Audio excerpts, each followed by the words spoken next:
Dumas, a gente viu o governo divulgando o relatório de receitas e despesas e alguns pontos acabaram chamando a atenção.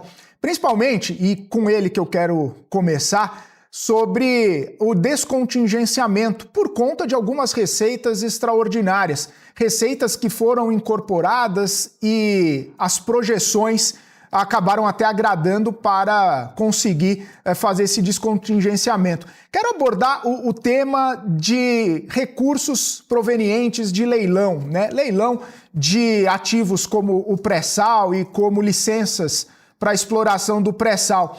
Queria entender um pouco da sua percepção, né, sobre como que o governo está tratando, né, questões estratégicas, cenários e setores estratégicos, fazendo vendas para incorporar ao orçamento para conseguir pagar algumas das suas dívidas ou algum dos seus gastos.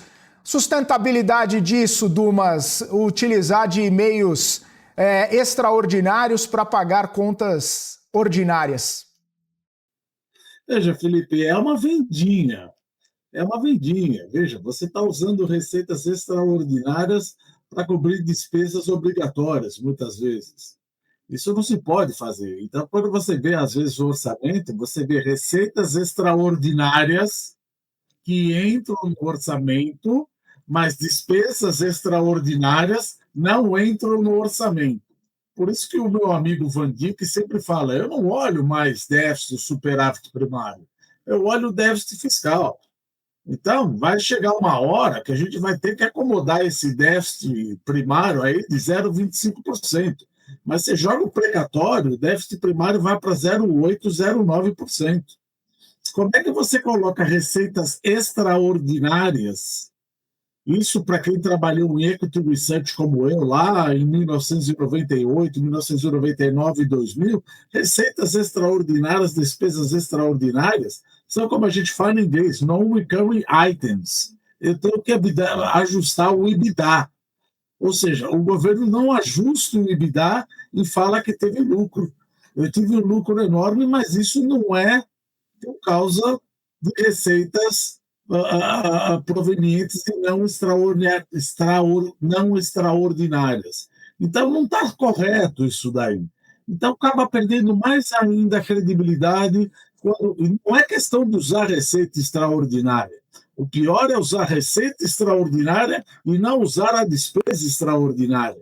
Então, você vai chegar, eu não tenho a menor dúvida, quase que a menor dúvida, que o déficit primário vai ficar em 0,25%. Ou seja, virou uma conta de chegada.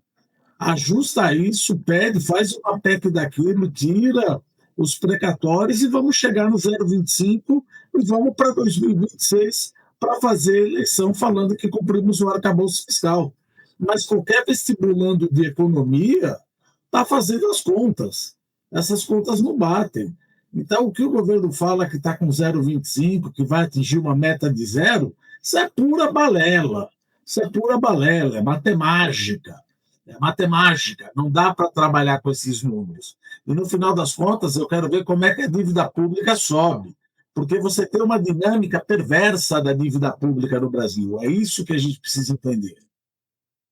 Dívida pública, a variação da dívida pública depende do custo de carregamento da dívida pública, menos o crescimento econômico, menos o superávit primário que nós determinamos. Ou seja, que aqueles que não têm receita extraordinária, despesa extraordinária, o custo de carregamento real da dívida pública está mais ou menos 6% a 7%.